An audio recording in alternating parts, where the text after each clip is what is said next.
Saturday, Egypt's Cairo Criminal Court announced charges against the country's former president, Hosni Mubarak, would be dropped. They included claims the 86-year-old, who served as president for 3 decades, was responsible for the deaths of hundreds of protesters during the 2011 uprising that led to the fall of his regime. The court dismisses criminal charges against Mohammed Hosni Mubarak in connection with the killing of protesters in 2011. This was the scene inside the courtroom as onlookers burst into applause. Outside the courtroom, supporters of the ousted president also cheered in support. Mubarak's 2 sons and other aides were also acquitted as the court dismissed the cases, ruling it did not have jurisdiction. One Egyptian outlet reports during the trial, Mubarak testified on his own behalf, saying, "Mubarak, who stands in front of you, would never order the killing of protesters or any Egyptian under any conditions." The court outlined its decision in a 1,400-page document explaining it could not be proved that Mubarak directly ordered the deaths. It also explains the decision to drop lighter charges. If the charges would have stuck, Mubarak could have served a life sentence, an outcome many believe should have been reality. Those who didn't agree with the verdict reacted in shock as some 800 people protesting against Mubarak were killed.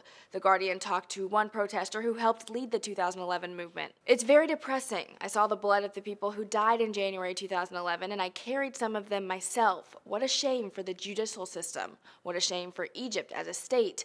But this wasn't unexpected. The Mubarak era still hasn't fallen. It hasn't stopped killing, so why would they say Mubarak is guilty when they're doing the same thing?" He was referencing the country's counter-revolution under its now president Abdel Fattah al-Sisi. Under him, hundreds of members and supporters of the Muslim Brotherhood have been sentenced to death. Now, although this trial is over, an analyst for Sky News explains there's still a chance the embattled ex-president could be indicted. The court's ruling will likely be appealed by the prosecutor. He has 2 rights of appeal. He's already used one, so this would be the last time he can appeal. But it does seem for now that Hosni Mubarak, his sons and top aides have been cleared. Currently, Mubarak is serving a 3-year sentence at a military hospital for charges of stealing public funds.